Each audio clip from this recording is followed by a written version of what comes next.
Bonjour à tous chers amis, merci d'être là. Écoutez, il fallait bien que ça arrive un jour. Mon invité Philippe Candeloro, eh bien, n'est pas là. Je ne sais pas ce qu'il a fait, il est en retard. Donc je suis tout seul. Ouais, Jordan. Venez Philippe. Oh, ouais.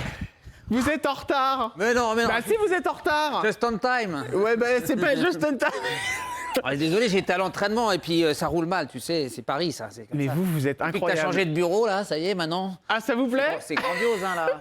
C'est un peu trop grand je trouve. Pour deux, c'est... Bon, Philippe, le temps que vous installiez bien tranquille, on regarde la bande-annonce de votre spectacle. La fille du marchand de sable, on se la met en plein écran, regardez chers amis, et vous allez pouvoir vous excuser quand même de votre retard. Hein. Ouais d'accord, Ouais, déjà, désolé. C'est pas très sincère, regardez.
La fille du marchand de sable. Alors ça, Version longue hein, le teaser. on a Hein. mis le paquet, Merci, on est content de merci. vous avoir, même si vous êtes irrespectueux et que vous arrivez en retard. Cher Philippe. Irrespectueux, c'est méchant comme mot ça.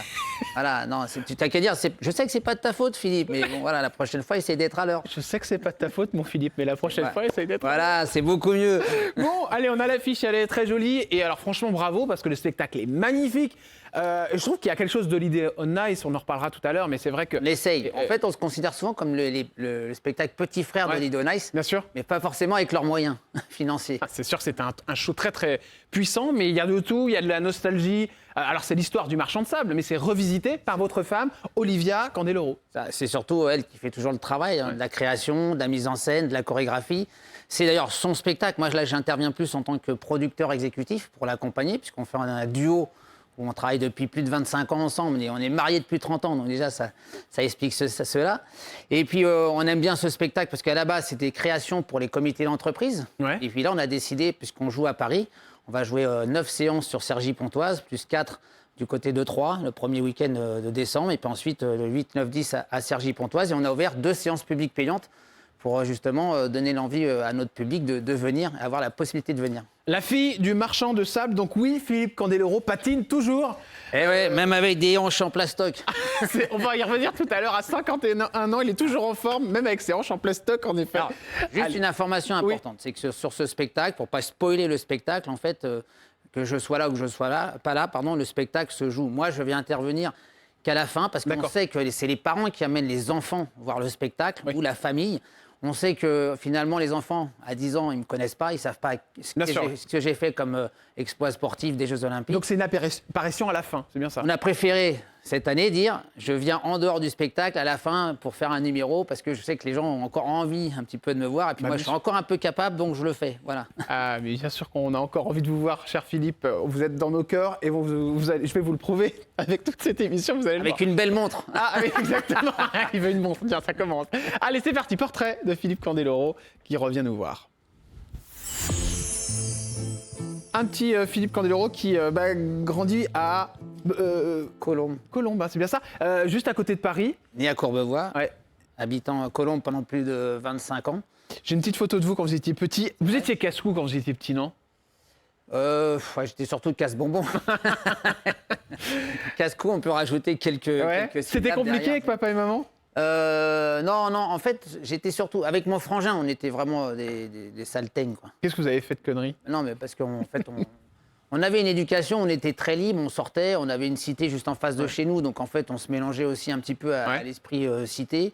Mon père était très rarement là, parce qu'il allait bosser comme un con, et puis il rentrait à 19h, ma mère pareil, donc en fait, on était un peu livrés à nous-mêmes. Ouais. Et on faisait des bêtises, mais pas des grosses bêtises. Voilà. Mon frère était un petit peu plus, casse-cou que moi. Papa- Et moi, je le suivais. Papa, il est italien?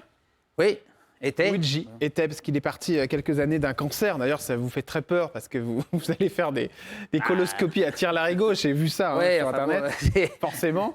On y reviendra tout à l'heure. Elle Sur était bien, apparemment, la coloscopie. Voilà.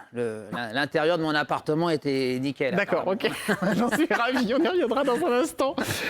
Juste avant de revenir sur le papa, vous avez eu le temps de lui parler un petit peu avant qu'il parte Oui, votre père, ouais. j'avais réussi. Il me réclamait parce qu'il était très malade pendant un certain laps de temps. Ouais. Moi, j'ai été aussi aux États-Unis, je travaillais beaucoup à cette période-là. Et puis, il réclamait pour qu'on aille tous le voir. Et en général, quand les gens réclament, Ouais, c'est qu'ils sentent c'est qu'ils partent. qu'ils sentent qu'ils vont partir. Donc, du coup, voilà, dernière bouchée de nourriture. C'est cette image-là que je garde. Et puis après, en même temps, c'était un petit peu un soulagement parce que je trouvais que lui-même, en fait, s'embêtait dans la vie, sa fin de vie, en fait. Ah ouais, c'est vrai? Ah, il Bah, s'embêtait, ouais. Ouais, mais parce qu'on lui disait, bah oui, vous êtes malade, faut arrêter de boire, faut arrêter de fumer. Ouais, donc, Ma mère l'avait quitté, donc du coup, ils s'étaient séparés. Lui, je pense qu'il ne se sentait pas très bien dans cette fin de vie. Et je crois que moi, je le voyais un peu souffrir et je préférais qu'il soit parti comme il avait envie de partir, trop tôt, certes, parce qu'à 65 ans, on aurait pu profiter encore un peu de lui. Mais quelque part, voilà, c'était presque un petit soulagement pour moi, parce que de le voir souffrir, de toute façon, c'est ce qu'on se dit, hein, quand on voit les gens souffrir, on est malheureux pour eux, ils sont malheureux pour nous. Donc voilà. la maman. Allez, c'est Marie-Thérèse, c'est bien ça, je me trompe pas? Marie-Thérèse, qui a beaucoup donné pour ma carrière. Ouais. Ah oui. Là, c'est en Bretagne. Ah ouais, vous avez des photos. Elle est jolie, la petite maman, là. Ah ouais, là, j'étais bien rasé. Là. Et j'avais des cheveux encore. Elle m'avait l'air d'avoir un sacré caractère, je me trompe? Eh bien, oui, c'est une maman normande, donc voilà, un tempérament, et puis en fait une énergie de fou, parce qu'elle est toujours en train de bouger. Aujourd'hui, elle a 77 ans, Ouais. elle est conduite, elle fait 3000 bornes par an, enfin, elle est toujours en vadrouille, elle était, Chef comptable? chef comptable, elle a été présidente du club de Colombes, c'est comme ça aussi qu'elle a accompagné toute ma carrière, parce que sans elle, en fait, elle a tous les déplacements. Ouais. On a beaucoup parlé de mon papa pendant la période où j'ai explosé médiatiquement, parce que c'était le côté italien par Ouais, bien rapport sûr. Ouais. au programme du Mais elle parrain. était là derrière aussi. Ouais. Mais elle était beaucoup plus là sur l'ensemble de la carrière, et on a moins parlé d'elle après, parce qu'en fait, ça concordait pas dans les histoires que la télé avait envie de raconter. Ah bon? Et elle en a souffert de ça? Je pense que, en fait, c'était un peu difficile, parce qu'en même temps, moi, j'avais une vie amoureuse avec mon épouse, donc Olivia, qui n'était pas encore mon épouse à l'époque, mais au moment de l'éclatement médiatique, L'apogée de votre carrière? l'apogée en 94 à Lillehammer, médaille olympique, on s'intéresse à faire des sujets sur la famille. La petite amie, on cherche à savoir qui c'est, puisqu'à l'époque, je ne l'avais pas encore déclaré. Donc tout ça, c'est un petit peu mélangé. Et la famille, qui a fait beaucoup de sacrifices pour que ma carrière, en fait, elle se poursuive pendant les 15 années avant d'exploser, ils sont peut-être sentis un peu exclus par rapport à Olivia, qui a été mis un peu plus en avant. Le père aussi, l'italien, par rapport au programme du parrain. Donc, bon, tout ça, je le reconnais aujourd'hui avec le recul. Alors, Marinelle, Marinelle, oui, ma sœur. Alain, Aîné, Alain. mon Laurent. frère, Laurent. qui est ce frère qu'il y a sur cette photo, cher Philippe Candeloro? Quel est son prénom? Alors là, c'est Alain, Ça, c'est Alain, d'accord. Voilà. C'est lui qui a eu un cancer, c'est bien ça, du côlon. côlon, ouais. Ah, oui. C'est celui qui vous a fait un peu peur, quoi. C'est ce qui vous a un peu... Parce que Ouais, c'est ce qu'a eu votre papa, c'est ça, aussi? Alors, pas tout à fait. Mon père, c'était plus la prostate. Ouais. Et après, tout s'est un petit peu enchaîné aussi vers d'autres endroits. Mais lui, en fait, c'est parce qu'en fait, les médecins nous ont alertés en disant attention. La famille, bah vous oui. avez le papa, là, le frère. Faites gaffe, quoi. Voilà. Et on dit, on conseille aux gens de 50 ans d'aller faire une coloscopie, donc n'attendez pas d'avoir 55 ans, en gros. Est-ce que ça vous a rapproché de votre frère? En général, ces événements-là rapprochent quand on a, même si vous étiez déjà proche, hein, mais le fait de se dire je peux le perdre parce qu'il doit devoir se battre contre un cancer. Alors nous, déjà, dans la famille, on est un peu cons, comme les fils d'Italiens ou les Italiens. Vous vous dites pas les choses. On se dit pas les choses. Vous êtes fiers. Chacun ses problèmes. On parlait pas trop. Là, avec Alain, c'est un peu différent, c'est parce qu'en fait, c'était mon directeur administratif et financier depuis 1994. Donc du coup, on était proches déjà par la gestion de mon patrimoine et de mes affaires. Bon, là, aujourd'hui, et maintenant, là, j'ai été obligé un petit peu de le licencier. Il peut partir à la retraite, il est parti faire un tour du monde. Vous avez licencié votre frère? J'ai pas eu trop le choix parce que financièrement, la société, qui était avant une société tirelire, qui permettait de distribuer les dividendes et de pouvoir avoir confiance aussi à la personne qui gérait les finances du patrimoine, je préfère que ce soit mon frère qui se barre avec mon pognon que quelqu'un d'autre. C'est toujours ce qu'on s'est dit. Mais bon, voilà, après, c'est un choix familial, c'est un choix aussi personnel. Il arrive à une période où il peut partir à la retraite. Donc, moi, la comptabilité aujourd'hui sur la Candeloro International Sport Management, je peux la reprendre. C'est pas un gros, on a un expert comptable derrière. Voilà, on a dit on va faciliter les choses. Amour un jour, amour toujours. Et là, en l'occurrence, ça tient malgré ce qu'on pourrait croire, parce que c'est vrai. Pourquoi malgré ce qu'on pourrait croire? Parce que vous avez un peu la réputation. Tu crois que je suis un queutard, en fait? Non, pas un queutard, un coureur de jupons, comme dirait mon père. Non, en fait, je suis plutôt un amateur de sous-jupons. Oui, voilà, ça, oui. Mon Dieu, vous savez qu'on n'est plus dans la même société qu'avant, cher Philippe. Ouais, mais bon, qu'est-ce que tu veux? Moi, j'ai été élevé avec des éléments de langage qui ont fait la richesse de ma personnalité et de mon ADN. C'est clair. Donc, je vais pas aujourd'hui me remettre en question parce que j'ai pas l'impression d'être un mauvais personnage, une personne vulgaire, une personne qui insulte les gens. Au contraire, j'ai beaucoup de bienveillance, je fais beaucoup de choses caritatives. J'aime les gens m'aiment comme je suis, comme j'étais. Donc pourquoi on changerait en fait? C'est ça la vraie question. On vous le dit que vous manquez à la télé aujourd'hui? En fait, ma personnalité que j'avais avant manque. Parce que finalement, j'y suis toujours à la télé. Je suis encore avec Nelson, mais en fait, on s'auto-censure tellement qu'on ne ressemble plus vraiment à nos personnages. C'est comme si toi, on te disait hey, le costume, le nœud pape, tu me fous ça à la poubelle et tu viens en jean, quoi. Voilà. Non, mais... Bon, vous êtes rencontrés en 91 à la patinoire de Colombes. C'est une chorégraphe qui vous présente, si je ne me trompe pas, qui s'appelle Natacha, c'est bien ça? Natacha Dabadi, qui était ma chorégraphe et qui, Olivia, dansait un petit peu avec elle. Elle apprenait d'ailleurs le métier de chorégraphe avec Natacha. Et puis un jour, on s'est croisés à la patinoire et là, coup de foudre. Coup de foudre, et alors vous allez faire les choses bien, j'adore. Écoutez, messieurs, dames, ce qu'il fait. Il va faire le mariage, où ça?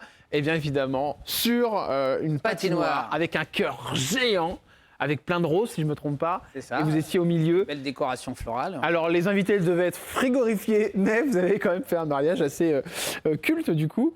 Vous savez pourquoi on avait fait ça aussi? Dites-moi. Déjà, parce qu'on était tous les deux liés par le métier des sports de glace.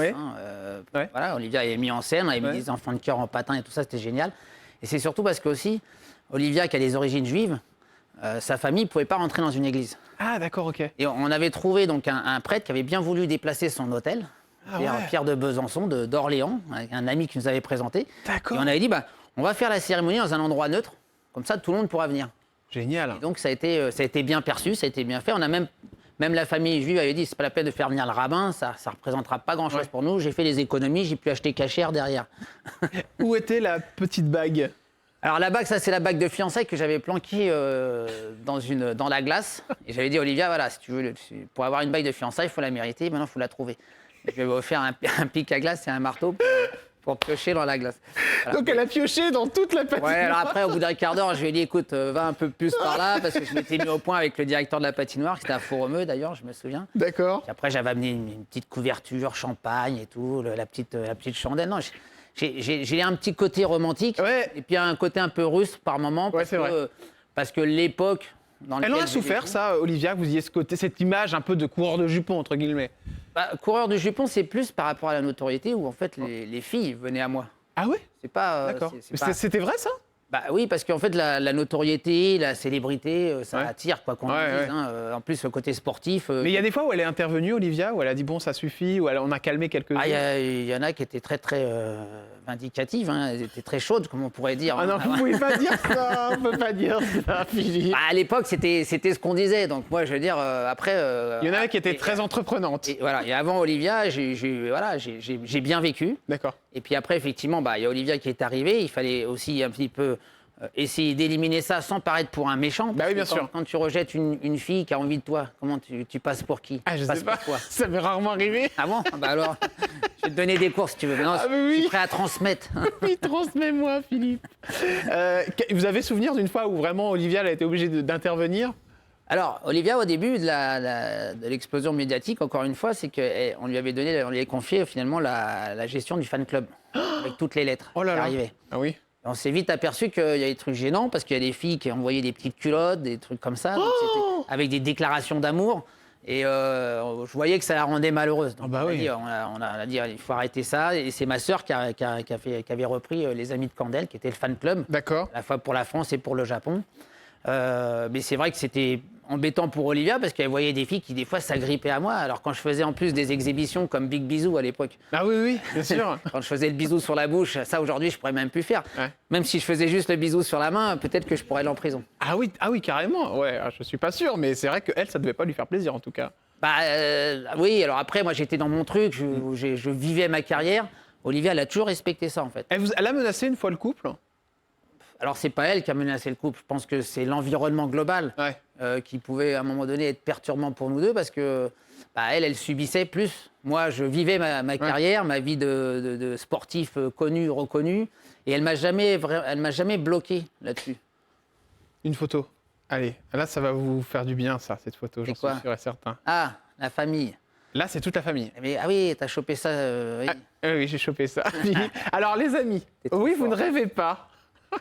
Philippe Candeloro ne sait faire que des filles. Ouais, et pourtant, on avait changé de position.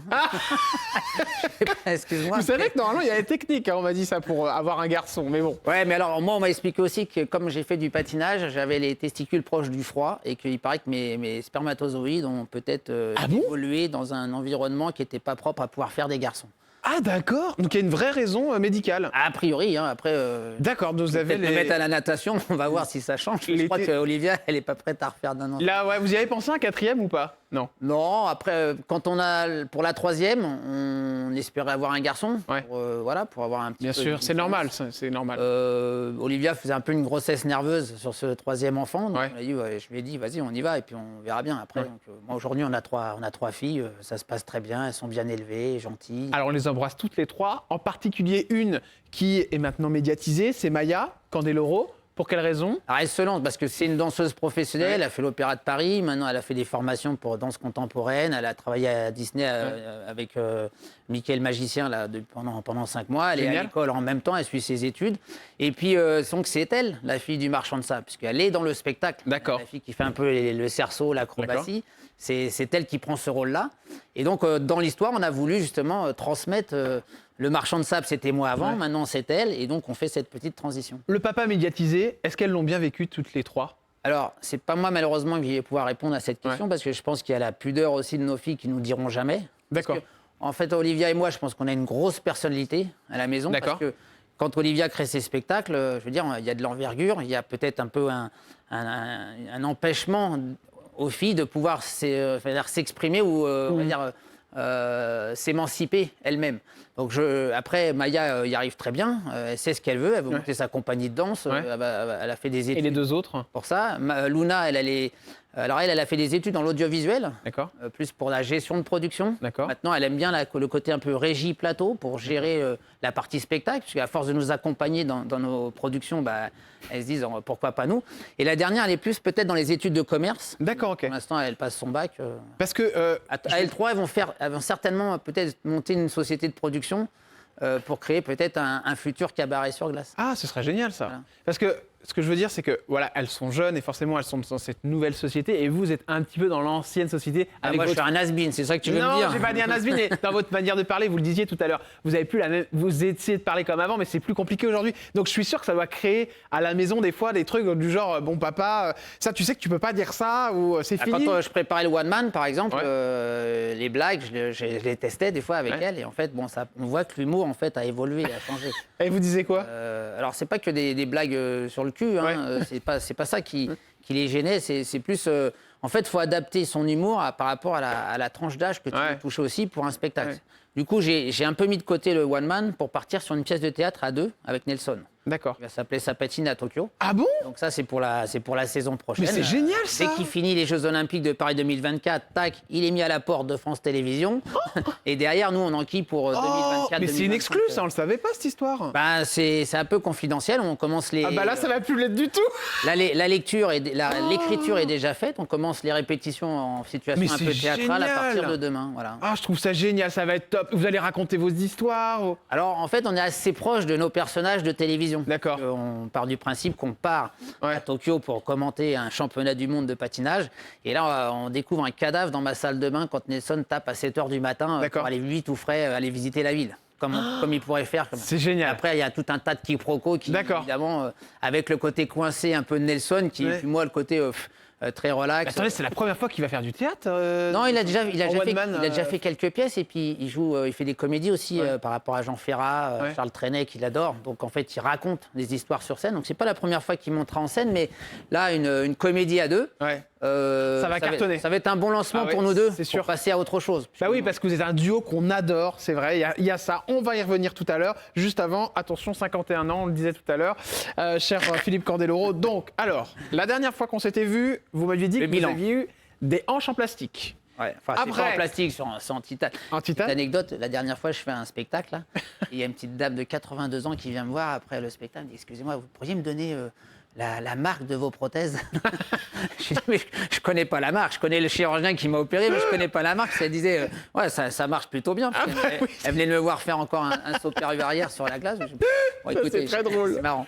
Donc, il y avait les hanches en titane. Après, c'était les cheveux qui partent. Les cheveux, bah, ils se barrent en couille, ouais. Bon, ça, c'est barre en couille. Vous allez faire un petit truc.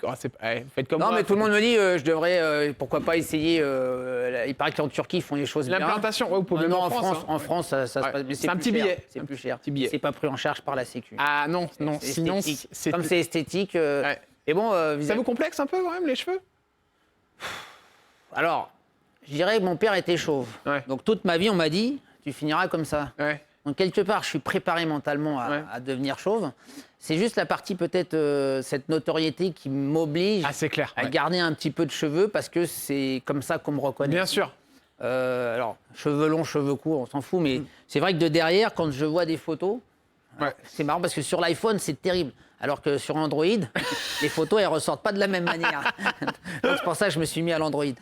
L'Android pour avoir les meilleures photos. Et maintenant, crâne. donc, il y a une troisième chose, c'est la vue, si j'ai bien compris. Ouais, je commence à avoir la vue qui baisse. C'est vraiment le bazar quand même total. Hein. Ouais. Non, en fait, c'est à force d'être sur les écrans, l'ordinateur, le téléphone, en fait, c'est des loupes, quoi. Pour l'instant, je suis passé aux loupes. Je suis astigmate. Faut juste. Et c'est depuis combien de temps ça? Là, en 1 an et demi, c'est bizarre. Ça, en fait, c'est passé de 0 à moins 6, quoi. Moins 6, vous avez perdu? Sur une échelle de 10. Sur les deux yeux? Sur le près, ouais. Sur le près. Sur le loin, Ouais. tout va bien. Hein. Vous avez perdu la moitié de votre vue. Bah ouais, alors je trouve ça bizarre que ça soit venu aussi rapidement. Est-ce que vous avez votre ophtalmo vous a J'ai dit? été vacciné contre le Covid. C'est peut-être ça l'accélération. Ah oui, d'accord. Le Ah, je complotiste qui dort en moi, tu vois. C'est Vous savez que vous allez recevoir des messages du coup. Hein. rien à foutre. Le poids? Vous avez toujours fait gaffe? Vous avez jamais Alors, pris trop de poids. en fait, si je fais pas gaffe, de toute façon, pour Ouais. partir à un saut périlleux arrière, ça devient compliqué. Donc, il y a moins de puissance physique, musculaire, pardon. Et donc, forcément, je dois faire attention à mon poids, mais j'en fais pas je veux dire, une priorité dans la journée, quoi. Je me fais plaisir, j'ai envie de manger, j'ai envie de boire, mais je fais gaffe quand même sur une certaine période. Et dernière chose, ça va vous plaire, celle-ci, il n'y a qu'avec Candeloro qu'on peut se la permettre. La libido, Philippe. Bah ça, bizarrement, ça emmerde beaucoup Olivia, c'est que c'est toujours en forme. Voilà. Heureusement, le Covid n'est pas passé par cette partie-là de mon corps.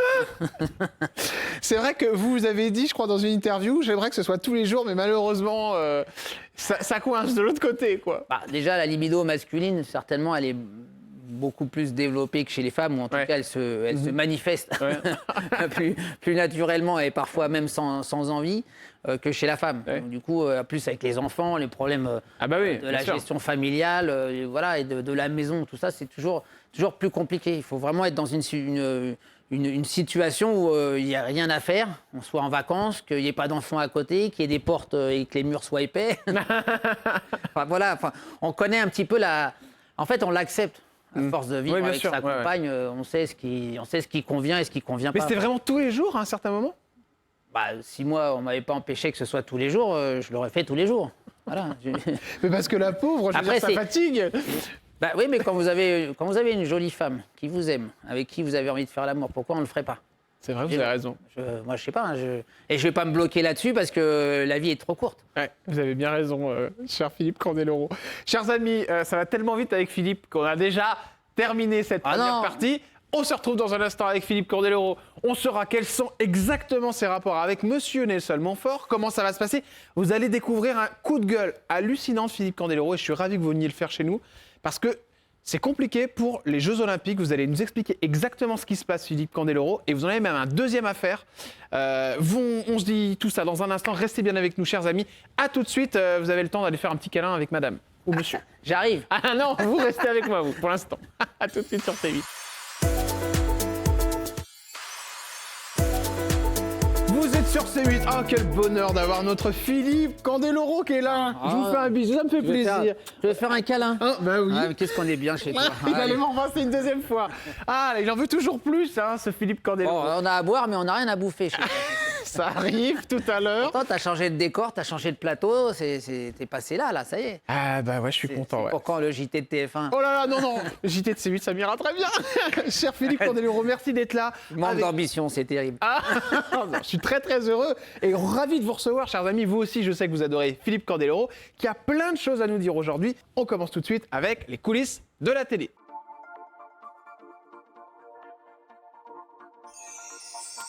Allez, coulisses de la télé avec une photo. Philippe Candeloro, c'est évidemment ce binôme. Impossible, on doit vous en parler tout le temps avec Monsieur Nelson Montfort. Bah, ça, c'est sûr que c'était le rassemblement inimaginable, impossible. Ouais, parce que c'est deux On y anti... pense. C'est le feu et la glace. C'est ça. Et alors, moi, je pense qu'on s'est rendu service. Et celui qui a eu l'idée de nous réunir pour commenter les Jeux Olympiques en 2006, c'est Thierry Clopo. Ouais. C'était à France Télévisions. Il trouvait que le contraste était bien, sauf que on n'est pas vraiment un duo, on est un trio. Il y a Ouais. Annick Dumont aussi qui est avec nous, qui Bien sûr. permet aussi un petit peu de temporiser, parce que je pense qu'on aurait dérapé beaucoup plus si elle n'avait pas été là. Ah ouais, c'est vrai? Ouais, je pense, parce qu'on est. Nous, on est un peu des électrons libres, on a envie de se marrer et on pense à celui qui est dans son canapé. Ouais, ouais, oui. Pas à celui qui a pratiqué le patinage. Vous voyez, Ouais, je comprends. c'est une grosse différence, en fait. Et moi, parce que je me dis, si on a des gens qui ont la chance de tomber sur le patinage et de l'écouter et qui se marrent, et en plus, ils regardent du beau sport, ils restent. Si à un moment donné, c'est trop technique, Exactement, ouais. Taïos, ils vont changer Il de se chaîne. barre.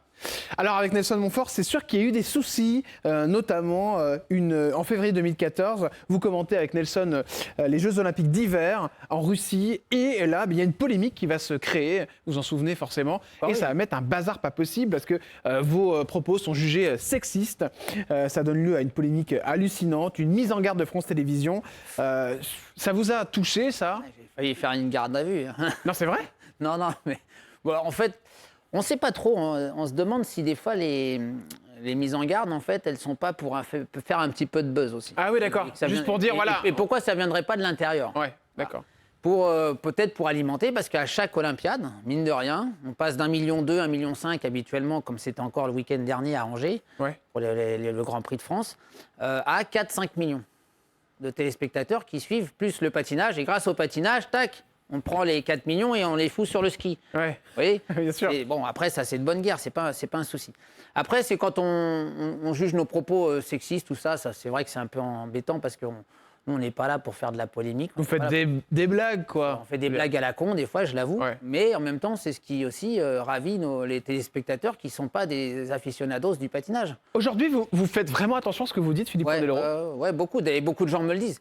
Moi, j'appelle ça de la discrimination invisible. Parce que France Télé, pourquoi ils sont venus me chercher en 2006? Ah bah ça c'est clair, c'est Parce pour que votre- j'étais le personnage que Mais bien j'étais et sûr. qui faisait marrer la plupart ouais, des gens que je croise encore dans la rue aujourd'hui, qui Ouais. me disent, j'ai pas 9 personnes sur 10 qui me disent, qu'est-ce que vous me faisiez marrer avec vos histoires de cul à la télé avec Nelson et tout, on voyait que vous étiez en train de le gêner. Ouais. En fait, c'était ça, c'est la liberté d'expression. Mais- On dit ça. On C'est-à-dire- s'est battu pendant des mois, là, il y a quelques années, pour la liberté d'expression et aujourd'hui, en fait, on vous enlève cette liberté d'expression, malgré vous.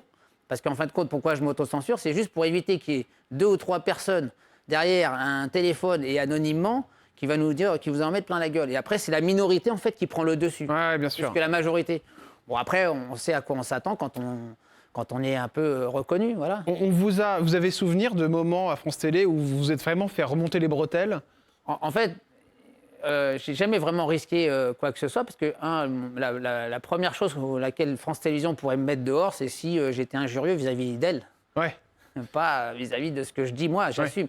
Alors c'est vrai que comme ils m'embauchent, ils sont responsables de celui qui l'embauche. C'est clair. Quand je viens ici, par exemple, je suis pas payé, donc je suis libre et je suis Philippe Candeloro, je suis pas le consultant. Vous voyez? D'accord, ok. Par contre, si demain, comme texte, je sors une grosse connerie et puis que ça fait polémique, Ouais. et là, il pourrait dire, oh là là, il faut qu'on se débarrasse de lui, Ouais. c'est trop sale pour la Bien sûr. maison, on s'en fout, on a un contrat encore pendant 3 mois, mais c'est pas grave, soit on renouvelle pas, soit on trouve une excuse pour le foutre dehors. Vous l'avez senti ça à un moment? Vous avez vraiment été sur la touche? Pas trop. trop. Pas trop.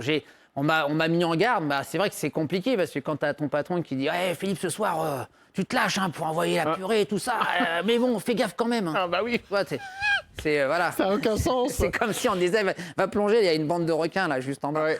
Alors Nelson Montfort, lui, c'est vrai que vous l'aviez expliqué sur le plateau, a failli se faire virer. Et vous avez intervenu d'ailleurs parce que on ne se rend pas compte, mais il y a des tensions à France Télévisions et on a essayé de le faire sortir. Aujourd'hui, il va bien? Nelson va très bien. Je pense que alors c'est pas qu'ils ont voulu le faire sortir, c'est qu'il arrive à un âge où dans les services publics, les services de l'État, après 70 ans, ils n'ont plus le droit d'être salariés. Ouais. Donc Nelson, il arrive à cet âge-là. Moi, je suis surtout intervenu pour dire, mais vous allez quand même le garder jusqu'à Paris 2024, quoi. Parce qu'il voulait vous mettre quelqu'un d'autre à la place, c'est bien ça? Non, pas spécifiquement. C'est que après 2024, là, après Paris 2024, si Nelson s'en va, qu'est-ce que je fais si on me propose un autre journaliste? Parce qu'ils ne laisseront jamais que 2 consultants à commenter le personnage. Il faudra obligatoirement qu'il y ait un journaliste de France Télévisions qui soit le porte-parole de ce commentaire. Bah, pour l'instant, il n'y a pas de prétendant. D'accord. Ou alors pas de prétendant assez connu pour remplacer Nelson. Déjà, ça sera compliqué de remplacer Nelson. C'est clair. Parce que c'est une voix. Qui c'est que vous voyez aujourd'hui, vous, dans le paysage de France Télévisions, pour remplacer Nelson et garder Philippe et Annick, où on aura la même osmose ou la même façon de commenter, parce qu'on fait encore des beaux scores. Hein. Patrick Montel, Voilà. qui a un numéro et qui apparemment, il m'a raconté ça dans l'émission il n'y a pas très longtemps, c'est pris la tête avec Nelson Montfort. Il y a eu une histoire pas possible avec des cassettes. Ah ouais, ça avait été parce que les cassettes souvenirs de Patrick Montel étaient dans un placard qui empiétait un peu sur la deuxième partie du placard de Nelson. Et un jour, Nelson, a priori, on m'a raconté ça. Hein, il a pris les cassettes, il les a achetées à la poubelle parce qu'il dit ça fait des années que c'est là, ça sert à rien et j'ai besoin de place dans le placard. Voilà. Et là, c'est parti en vrille, il paraît. Ah ouais. Ah ouais. Donc Patrick Ils sont pas Montel. venus aux mains, mais à coups de tête. Ah ouais. Ils ont fait des Zidane. Ouais. Ah ouais. Ouais. Oh, c'est fou cette histoire. Alors, moi je connais Nelson, hein, alors il va se prendre la tête avec la personne et puis après il va dire non mais Patrick, je t'adore, tu sais bien, Ils ont dû s'excuser, j'espère. J'espère qu'ils ont enterré la hache de guerre entre eux et puis qu'ils ont continué une relation normale entre collègues. Mais par contre, les cassettes de Patrick.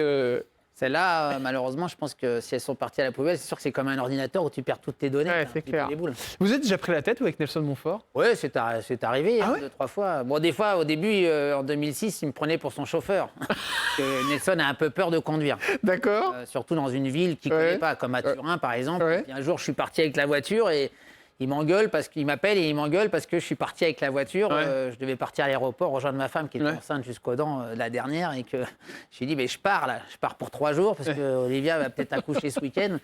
Tu te rends pas compte, tu vas peut-être foutre le reportage en l'air que je dois faire dans une quinzaine de minutes. Tu devais m'emmener à la patinoire. Je suis attends, je suis pas ton chauffeur. Mais bon, c'est pas méchant avec Nelson, c'est impulsif. Ouais, c'est impulsif, ouais. Mais par contre, lui, quand il te balance un petit truc dans la tête, là, tu le prends là. Bah, bien sûr, ouais. Au cœur, et tu as du mal en 3 minutes à dire bon, ouais, c'est pas grave, vas-y, on fait un câlin. Maintenant, je le connais. Donc, et puis même lui, il me connaît aussi un petit peu plus. Il connaît les limites vers lesquelles il ne faut pas aller avec moi. Voilà. Et moi, pareil de l'autre côté. Pareil de l'autre côté. Bon, allez, photo évidemment des JO 2024. Yes. Philippe Candeloro, comment ça se passe? Vous allez être où? Vous allez faire quoi? Eh bien, ça, c'est une question, pas qui me fâche, mais je trouve que c'est une question qui est une vraie interrogation, en fait. Parce que moi, je me considère évidemment comme un Olympien. Je suis 2 fois médaillé olympique. Je suis parisien, enfin en tout cas en banlieue parisienne. J'ai été porte-drapeau de l'équipe de France olympique en 98, justement, au Japon. Et en fait, je n'ai pas l'impression d'être intégré à cette candidature.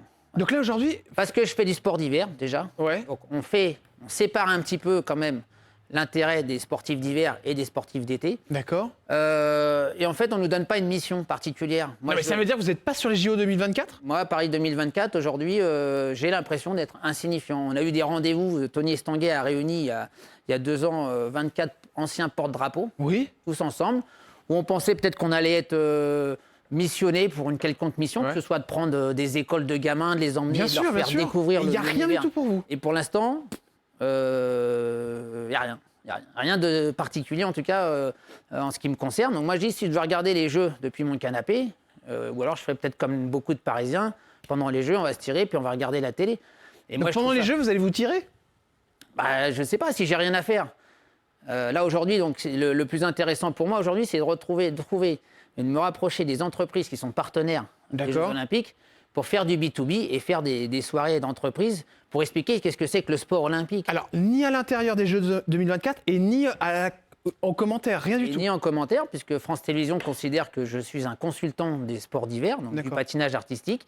Ça aurait été bien, je pense, avec Nelson, qu'on puisse peut-être s'improviser à aller commenter du breakdance ou du Mais bien sûr, skateboard. donc Nelson non plus n'est pas sur les JO Si, 2024. Nelson, lui, il y est. Lui, il y est. Il sera pour D'accord. l'athlé, la D'accord. natation. Mais vous, par contre, vous Mais- êtes mais sorti moi, du game. Aujourd'hui, j'ai aucune proposition, en tous les cas, de France Télévisions. Pourtant, on les pousse, hein, parce que tous les gens, moi, dans la rue, ils me disent « Ah, c'est super, vous allez commenter pendant les Jeux ». Bah bien sûr, mais je veux dire, les gens vont halluciner de savoir que vous n'êtes pas sur les Peut-être JO. passer le message à Madame Ernotte, peut-être que c'est peut-être elle qu'il faut convaincre, et peut-être pas mon patron, Laurent-Éric Lelay. Hein. Ah bah allez-y, hein, passez-lui un message. Voilà. Ah, des- Delphine, bientôt dans votre bureau pour négocier. Non, mais Non mais j'hallucine. c'est alors, pas, mais je trouve franchement. que c'est pas, en fait, c'est pas seulement pour moi, en fait. Ouais. C'est l'éthique de Bah oui. dire comment c'est possible, puisque même toi, tu es Bah, bien sûr. abasourdi par cette information, de dire, oui, comment c'est possible. Et ensuite, qu'on vous écarte de ça, quoi, alors que vous avez toute votre place. puis que les sportifs de haut niveau et que les athlètes, les Olympiens qui ont remporté des médailles pour les Jeux ne soient pas tous, sans exception, être accrédités pour participer d'une manière ou d'une autre à la fête du sport que seront les Jeux Olympiques de Paris 2024, je ne trouve pas ça normal. Voilà. Ouais. On a rendu service à la nation à un moment donné. On doit être représenté. Bien sûr. On doit être, on va dire, puisqu'on fait la fête du sport avec ces Jeux, mais en fait, qu'est-ce qui va se passer dans 10 ans pour les athlètes qui auront fait Paris 2024 ? Ils seront dans le même état que nous dans 10, 15, Ah bah, 20 ans. bien sûr, bien sûr. Donc, qu'on ne vienne pas de me baratiner avec, si vous voulez, l'héritage de Paris 2024. Ouais. Parce que moi, j'en vois pas. Voilà. J'en vois pas pour le sport, en tous les cas. Incroyable. Alors franchement, je suis sur le cul. Je peux pas vous dire mieux. Et c'est heureusement que tu es bien assis, déjà. Non mais sincèrement, alors là que vous soyez pas aux commentaires, je trouve ça hallucinant. J'aimerais quand même refaire un clin d'œil tout du Ah, moins. pardon, juste sur là-dessus, Oui. j'aurais personnellement, parce que je comprends qu'il y a des consultants spécialisés sur toutes les disciplines des Jeux d'été, hein, je ne suis pas un spécialiste du Ouais. athlé. Je pense que ça aurait été intéressant de nous mettre peut-être sur du paralympique. Bien sûr. Pourquoi ? Parce qu'on cherche à dire, on met le paralympique au même niveau que les valides, mais déjà, ça se passe 15 jours plus tard, on va être au milieu du mois d'août. Ouais. On aurait peut-être pu apporter un peu de fraîcheur ou un petit peu de... pas de l'humour, parce que finalement, les paras, qu'est-ce qu'ils veulent ? Ils veulent qu'on les considère comme des valides. Mais bien Donc, sûr. Ouais. Si on vient avec un petit peu notre fraîcheur à la con, Ouais, bien sûr. comme de temps en Ouais. temps on fait avec Nelson, on va peut-être attirer du monde qui vont les plus apprécier Bien et sûr. regarder leurs exploits sportifs qui sont parfois à égalité avec les valides. Émission que vous avez fait de télé évidemment qu'on adore et qui fait beaucoup parler en ce moment. Vous allez voir pourquoi. C'est évidemment Danse avec les stars.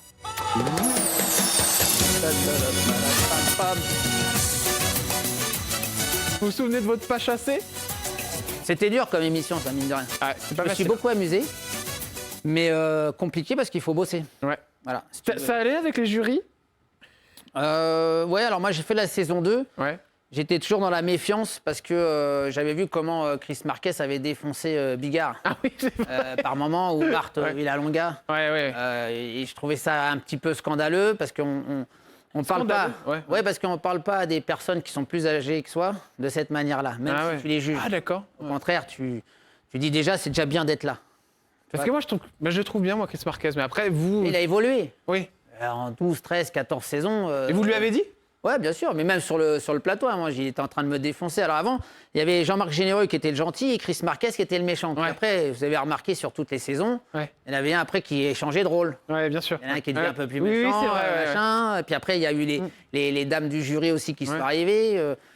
Donc du coup, ça temporisait un petit peu toute cette... pas de cette méchanceté, mais ça fait partie d'un rôle, en fait. Bien sûr.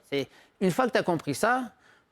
mais le problème, c'est que moi, ce qui m'embêtait souvent, c'est qu'il me mettait un 4. Ça me donnait l'impression que j'avais fait une danse de merde et qu'en fait, c'était pas la réalité. Ouais. Voilà. Et donc, c'est toujours gênant parce que dans mon sport, en plus, j'en ai beaucoup souffert. Bien sûr. Quand tu te fais arnaquer par les juges, tu as un petit peu les nerfs. Ouais. Et là, même si c'était du spectacle, mais toi, tu fais une performance et tu te donnes du mal pour cette performance. Vous lui avez dit hors antenne? Ouais, j'ai dit. Et il vous a répondu quoi? On s'est souvent expliqué avec Chris, mais en fait, c'est pas... Lui, il est pas méchant. En fait, c'est un acteur sur cette émission. D'accord. Ah, c'est des rôles prédéfinis. Bah, il se donne des rôles. Et puis, une fois que tu es confortable dans ce rôle-là, soit tu l'anticipes, soit tu le multiplies, soit tu le rabaisses à un moment donné. Et puis, Chris sait faire ça très bien. Alors, un bon commercial. Petit clin d'œil à Alessandra Martinez, qu'on embrasse très fort, que vous voyez, chers amis, tous les matins, parce que c'est elle qui fait l'éphéméride. Et elle était dans le jury de Danse avec les stars quand vous l'avez fait, parce que c'est à saison 2, si je me trompe pas. C'était la plus gentille des jurys.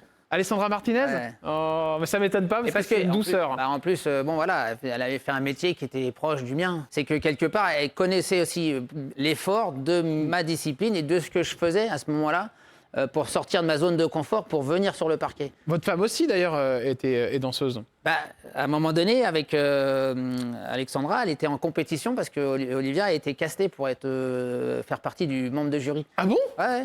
Alors ça aurait été compliqué qu'elle soit à la fois jury et que moi je sois sur le parquet. Elle a passé le casting pour être membre du jury? Elle a passé le casting, mais Olivia était un peu timide sur un plateau de télé, c'est pas trop son truc. D'ailleurs, j'aurais voulu qu'elle vienne aujourd'hui ici pour parler de La fille du marchand de sable, parce que c'est son spectacle, elle a pas voulu. Ouais.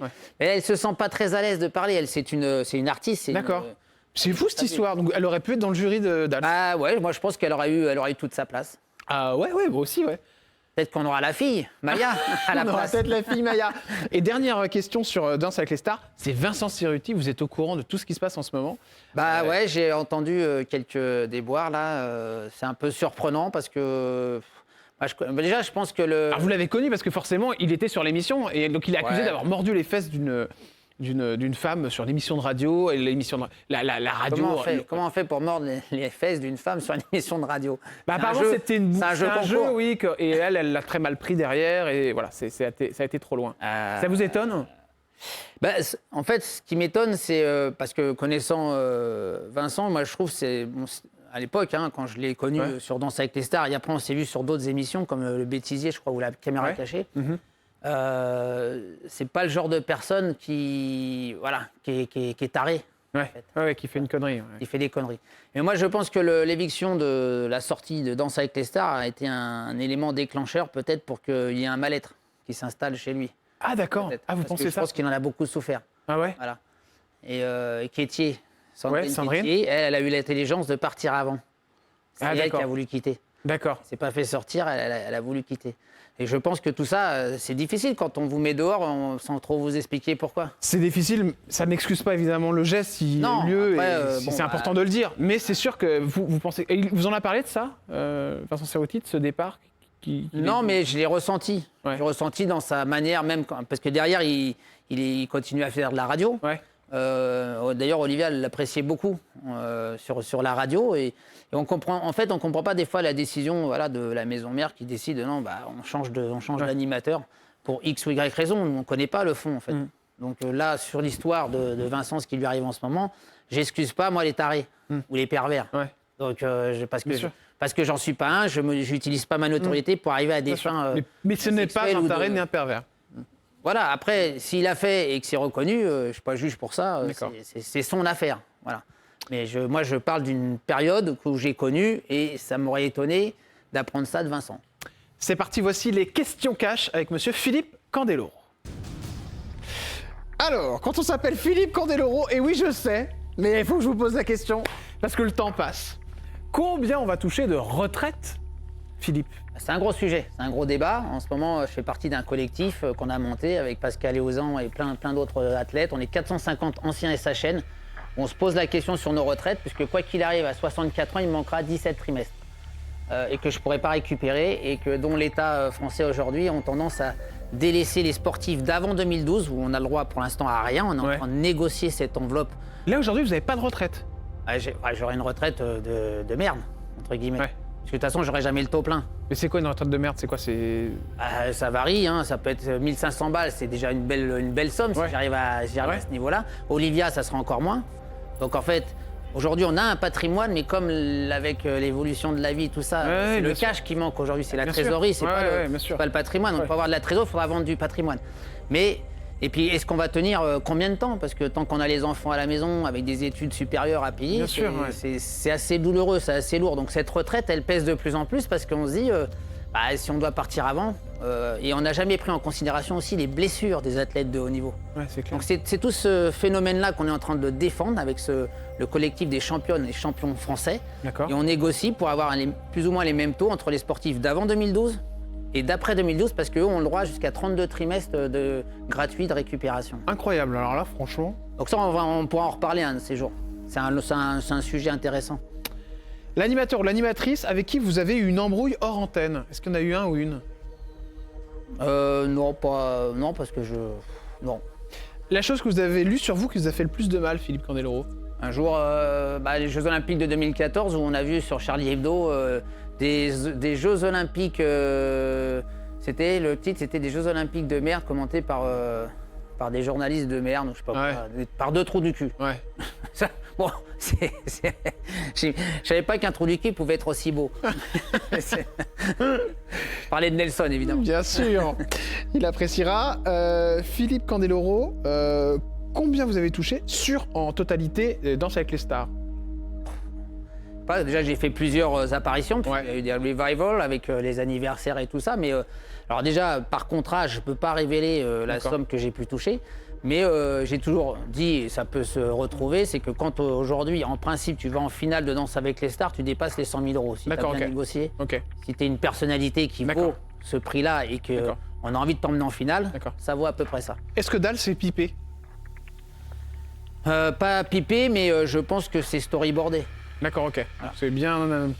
On arrange bien. On va pas mettre des tocards. En fait, ce qui est important de comprendre, c'est qu'on doit tenir. Ils doivent tenir leurs 9 semaines. Ouais. Donc, il faut qu'ils tiennent avec quoi? Avec le public. Ils doivent suivre et regarder l'émission. Le plus gros défaut de Nelson Montfort? Il est gentil. Ça, c'est vous tout dire. Effectivement, j'aime pas dire du mal des gens, mais effectivement, il est gentil. C'est cela, oui. La fois où vous avez déconné avec l'alcool? Oh là, plusieurs fois en troisième mi-temps en patinage, c'était quand j'ai voulu faire des concours avec les Russes. Ah ouais? Ah là, ils m'ont défoncé à la vodka, je crois que j'ai arrêté de boire à partir de ce moment-là. Ah ouais? Ouais. Mais ils faisaient quoi? En fait, c'est des concours, c'est-à-dire que tu bois, tu sympathises, tu rigoles, tu machin, et puis à un moment donné, et eux, ils finissent la bouteille, et puis toi, t'en es qu'à ton troisième shot, mais t'es déjà sur le côté, quoi. Et je vous rappelle que l'alcool est à consommer avec modération, évidemment. Ouais. La chose que vous aimeriez dire aux gens, si demain vous n'étiez plus là? Merci. En fait, merci parce que c'est les gens en fait qui m'ont donné cette opportunité de vie en fait. Ouais. Alors déjà à la base, mes profs, mon prof, ma famille, tout ça, évidemment ça, c'est le premier package. Ouais. Et puis ensuite le merci à ce public qui m'a toujours considéré, aimé, transmis en fait l'énergie que j'essaie de leur redégager au quintuple par derrière. Ouais. Voilà. Et j'ai rien d'autre, c'est un mot, merci. Voilà pour ces questions cash avec Philippe Candeloro. Merci à tous et à toutes d'avoir suivi cette émission. Elle est terminée. Voilà, on a explosé les compteurs, mais merci d'être venu. Et je rappelle, votre promo, c'est La fille du marchand de sable avec à la mise en scène votre très jolie. À l'Arena Nice de Cergy-Pontoise, 8, 9, 10 décembre prochain. 10 décembre. Et votre patinoire apporte toujours votre prénom et votre nom? Ouais, mais malheureusement, ça c'est un autre débat qu'on viendra discuter parce qu'elle a fermé depuis plus d'un an. Ah, elle a fermé, d'accord. Le maire de Colombes, M. Semovic, ne souhaite pas la réouvrir alors qu'elle est en parfait état. Voilà, et c'est un scandale. Ça fera l'objet d'une nouvelle émission avec Philippe Candeloro, ça ne s'arrête jamais, un scandale. Bon, on ira vous voir en tout cas, évidemment, dans ce très joli spectacle et on embrasse votre femme. À demain, merci chers amis. Jordan. On se retrouve sur TV. À demain. Salut Candel. Salut. Ciao. Bis bis, à demain.